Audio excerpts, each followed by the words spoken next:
Hi, everyone, and welcome to today's multi-cloud podcast with VMware. I'm your host, David Jasso, and I'm part of the VMware Cloud Solutions team. And our guests today are Raquel Campuzano. I hope I said that right. You can get a chance to correct me in a second, of VMware, and Kunal Batra of AWS. Today, we're going to be talking about Bitnami and AWS Lightsail. And I'm going to let my guests introduce themselves and talk about what you're going to see today in a minute. But before I do that, a couple quick reminders and some housekeeping. We do the live streams every Tuesday and Thursdays most weeks. And if you like the content you see, please subscribe. That's the way you can be kept informed about what's going on in the channel. With that, let's get to the show, and I'll let my guests introduce themselves and then kick off their presentation and then their demo. Oh, one last thing before we jump in there. If you want, if you've got a comment or a question, go ahead and post it directly in the chat, and we'll try to answer it as we go along here. All right. With that, Raquel and Kunal, welcome. Thank you very much, David. Thank you for giving us the chance to present both the Bitnami application catalog and AWS Lightsail, which our audience will see that is the best combination to go quickly to AWS servers to have running applications on AWS servers. I will present quickly myself. I'm a part of the VMware team as a technical marketing manager, and I spent most of my time the last years writing technical documentations for the Bitnami applications, and mainly for our cloud partners such as AWS. And this is our agenda. We will go quickly through what is the Bitnami application catalog. Then we will go to what is the Amazon Lightsail. And finally, Kunal will present in a demo how to deploy Bitnami applications on AWS servers using AWS Lightsail. So let me first introduce you what is the Bitnami application catalog. Well, we at Bitnami, we have more than 10 years of experience in building and maintaining application packages. We provide for users more than 130 applications and components, and we make more than 1,000 releases per month. And this is because we are a free software library for public consumption that we are always keeping our packages up to date, secure, and ready to run. This means that, for example, if any security issue appears, the Bitnami engineering team will quickly to fix it, introducing the latest security fixes, and deliver and releases a new version with the latest versions of the components and libraries and the base image to our catalog. And this is available in more or less 24 hours. We follow for packaging our images the standard best security practices, and we build our packages always on standardized base open source images. The Bitnami application catalog offers as well the easy to use for a widest range of developers, because when you deploy an application, a Bitnami application on the cloud, you won't need to make any special or any extra configuration after deployment, because we package everything what you need to run your applications on the cloud. And we also provide to users extensive information and documentation about its stack. And we also offer a community forum in which you can have some support if you find any issue when deploy your applications on the cloud. And well, I will give the the word to Kunal in order to explain what is the Amazon Lightsail and what does make this as the best option to run quickly applications on the cloud. Thanks, Raquel. So let's switch over to my screen. I believe we are. Let me just start off. Again, so my name is Kunal Batra. I am a senior developer advocate at AWS. If you haven't heard of what a developer advocate is, essentially it's an engineer who helps build awareness and adoption of our services. And today I'm going to talk a little bit about Lightsail, showcase a demo on how to get started with the service.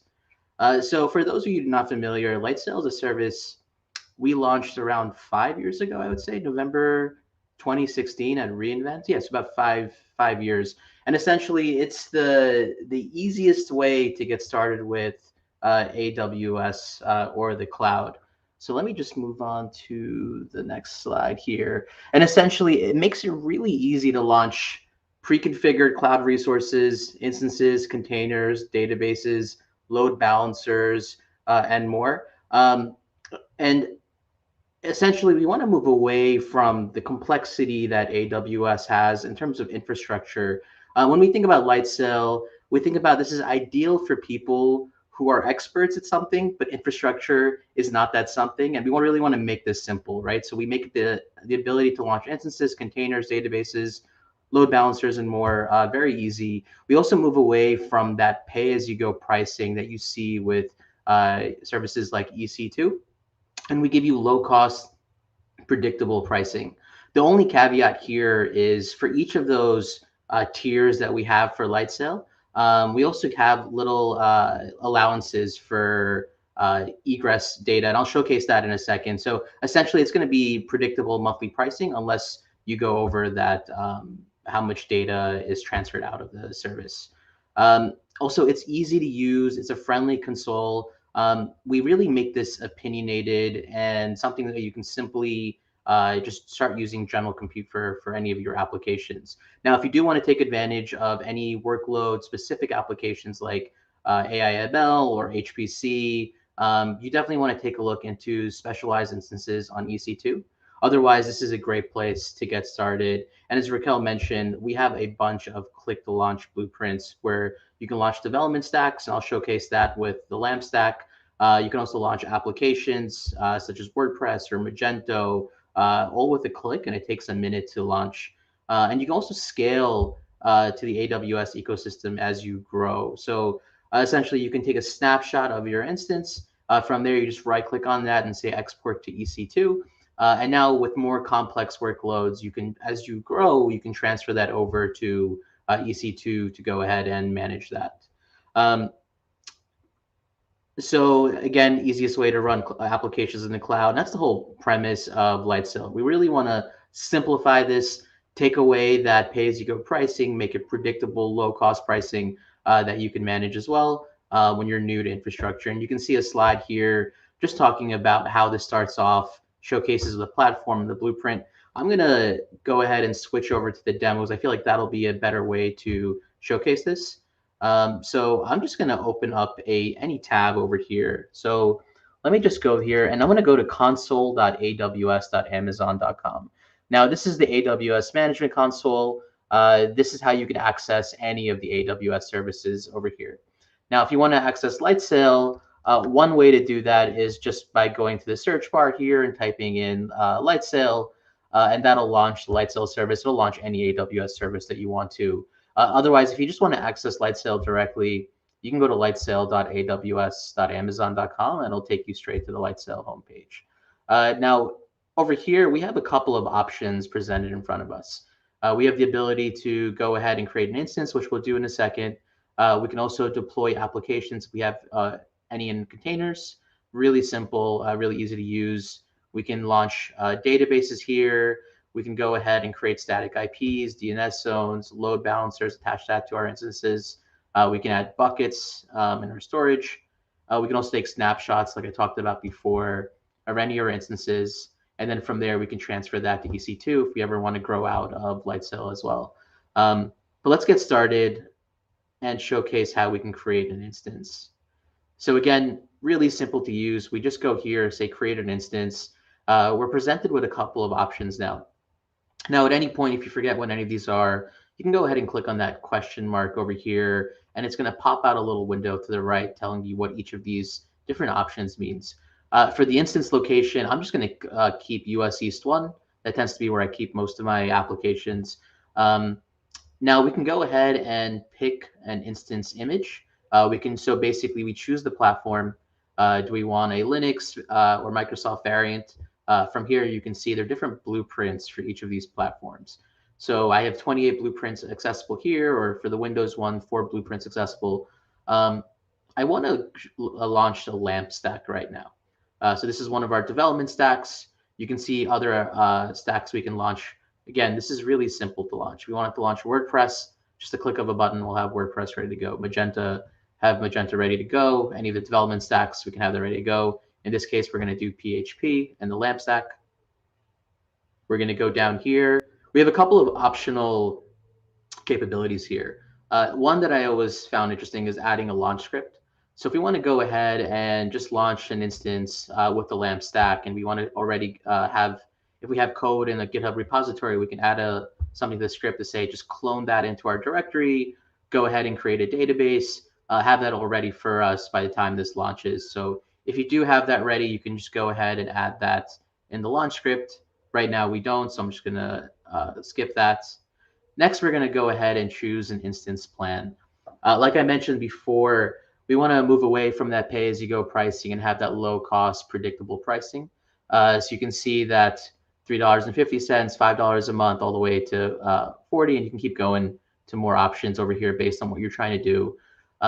One of the things I did mention as well is this transfer allowance. As long as you stay within that transfer allowance, that's going to be your price. If you do go over that, there will be overages, and you can see that by clicking on this question mark and checking more about pricing. So right now we're going to stick with the default over here. We're going to identify our instance. I'm just going to add another little thing over here saying live stream.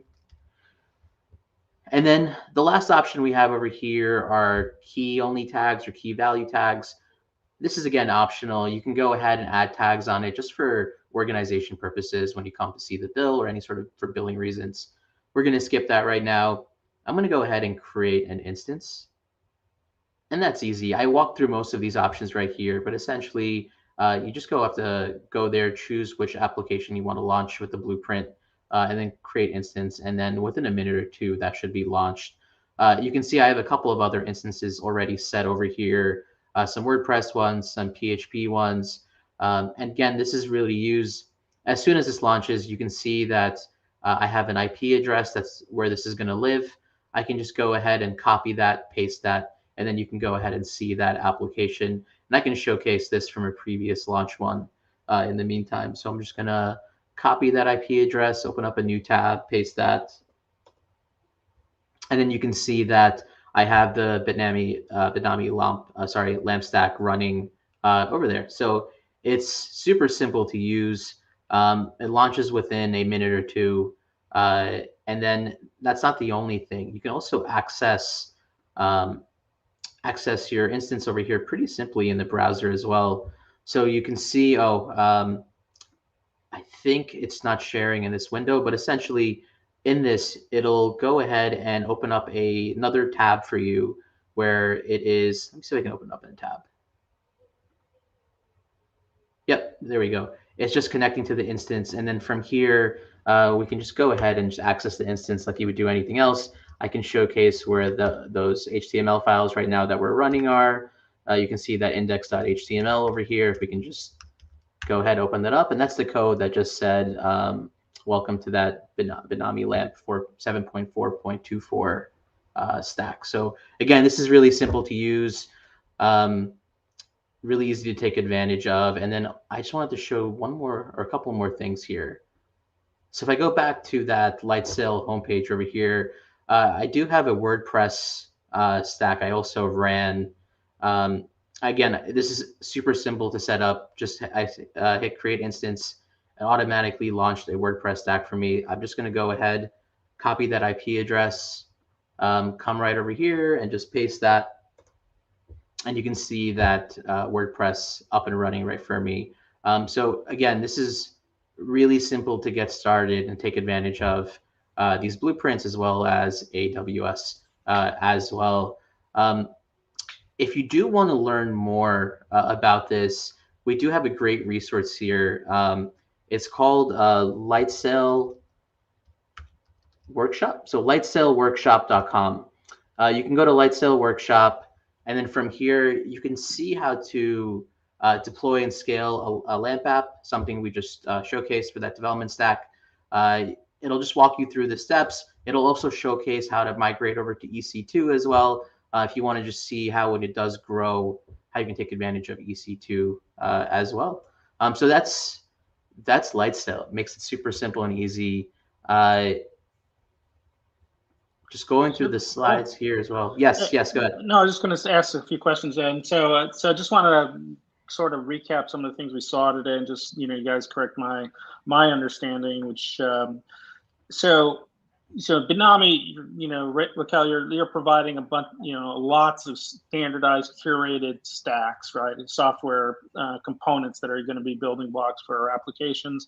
And then those can be, they're made available to people on AWS via Lightsail, right? And Lightsail also has other capabilities, because you can snapshot things and create sort of your own versions of stacks and things like that. So it becomes a source for curated content, if you will, right? Sort of standardized, verified, adhering to whatever policies and practices that are in the organization. Is that a fair representation of, what's happening here? Or am I, I'd like to make sure we fill in the blanks for whoever's listening as well.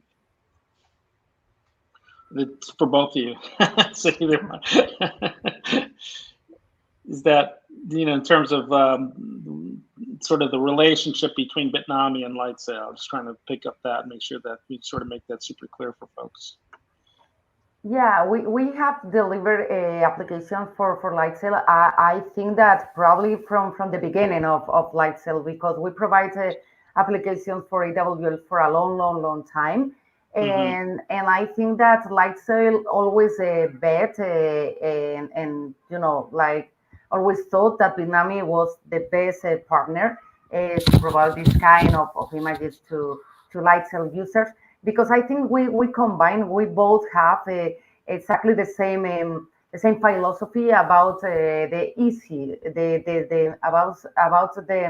about facilitate users to quickly run applications on the cloud. We don't need or we don't want them to spend a lot of time in configuring things that probably they are not experts, as Kunal said. Maybe you can be a great developer of WordPress, or you can be a great building applications on Apache, but you don't want or you don't need to know about infrastructure. So this is what Bitnami and Lightsail exactly provides, the chance for you to just go through this user interface, launch an application, and rapidly have an IP to use credentials and start quickly coding. So I think that this combination and this partnership was good from the beginning because of that, because we maintain the same philosophy. Yeah, I couldn't have said it better. I think simplification is that key point here, right? Yeah. Something easy to use, easy to manage, easy to grow, and then with low cost, predictable pricing.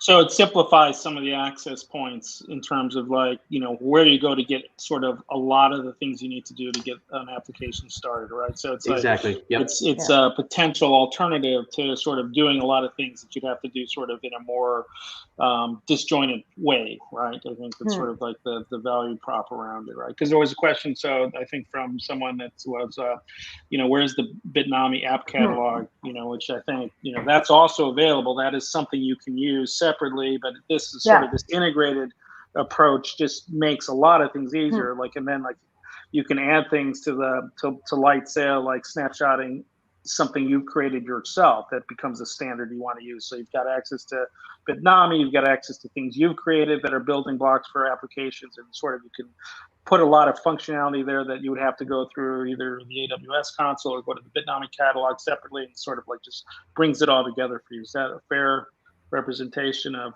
sort of what's going on here. Yeah, exactly. Okay. I think it's great. There's probably questions around sort of like, how often are images added to Bitnami and made available to Lightsail, and sort of what does that ongoing, upgrade cycle look like? And so maybe you guys could speak to that. Yeah, the AWS Lightsail team is always keeping all these all the images that are available from Lightsail up to date and completely offering the latest and the more popular applications for users. And they from time to time are picking some of the applications that are currently available on AWS from the Bitnami application catalog and offer them to the Lightsail users. For example, so the latest release we did together was the PrestaShop image, and I think that it went really well. Cool, very cool. It's been great. You guys, any other things you want to add to the session? In terms of like just things that you've seen with people using this combination of technology, Bitnami and Lightsail together? Yeah, for example, I will ask a question directly to Kunal, because when I was a part of the technical writing documentation, I was dealing with a lot of users saying that they don't find or they weren't able to find credentials of the applications on when they deploy their applications on EC2. And I think that one of the main features of AWS Lightsail is again the easy way to get, for example, something such important as credentials. So if you can show us quickly how to get the credentials on AWS Lightsail, it could be great. Yeah, definitely. Let me just go ahead and share my screen again. And that's one of the best parts of this, right? You can automatically create a key pair for those credentials. Here, let me just go to a new browser here. Oh, there we go, Corner Lightsail. And then when we create an instance, again, we choose through all of the blueprint, instance plan, identifier instance, and then after we launch that, we can go ahead and get our credentials. Actually, let me go back here.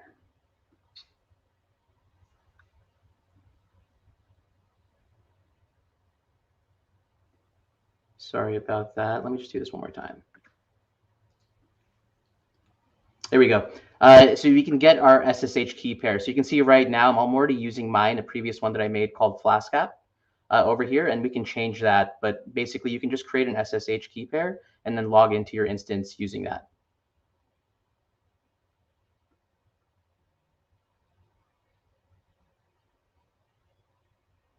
It's pretty simple, and that's the whole point of this, right? Just that simplification makes this what's so easy to use and fast to launch. And if there are any other questions, feel free to keep asking. Yeah, and if you back to the other screen when where you have your application running, you can see directly the username to use for your application. So again, this is super easy to get all the information that you need to directly navigate to your application username, and you will have the password, which is combined with your SSH key. Yeah, exactly. I had a question for Kunal also. This seems like that there's a lot of things here that you do in Lightsail that if you weren't doing here, you'd probably go to the console to do. Is this sort of there's some consolidated functionality here, right? Where it's effectively you can sort of make this your control plane, if you will, for a lot of what you do with the applications. Is that fair? Yeah, exactly. We actually take a lot of what you can do in the AWS console, simplify that, showcase it over here with Lightsail. But then at the same time, there's pros and cons with that, right? It makes it really simple to use.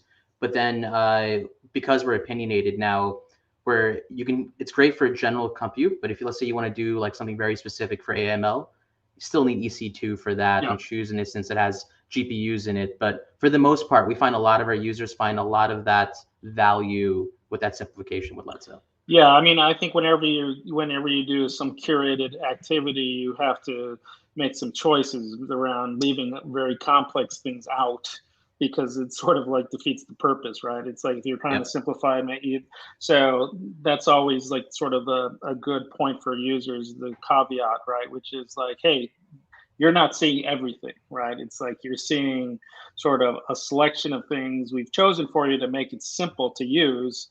But if you really need all the power, you're going to have to go and use the sort of the primary console, right, if you will. Exactly, and we want to make it easy for them to do that as well, right? So they can grow in Lightsail and go back to using EC2 by, again, just taking a snapshot of their instance and exporting that to EC2, and then they can kind of grow out of Lightsail if needed as well. Yeah, and every organization has some mix of power users and people that just need to, use things at a much simpler level, right? So it's like, it sort of allows you to segregate how people are going to interact with their application stacks. So all good. There's not any questions in the console, so I think we're good. Unless there's any other points, I think we'll call it a day. But this has been a really good demo and exercise. Thank you so much. Thank you very much. Awesome. Thanks for having us. All right. With that, we're gonna say bye to everyone. We'll see you again, on another Tuesday. We've got holidays coming up, so our schedule is going to get a little irregular as we go into the holiday season. But again, look for us on Tuesdays on Tuesdays and Thursdays at 10:10. That's when we're on. And hopefully we'll see you then, or at least you'll catch some of this on replay. Again, if you like what you saw today, please subscribe. Thank you again, Kunal and Raquel, for being on with us today. It was a really good session. Thanks so much. Thank you very much. See you later. Everyone. Bye. Bye-bye, everyone. See you soon. Bye.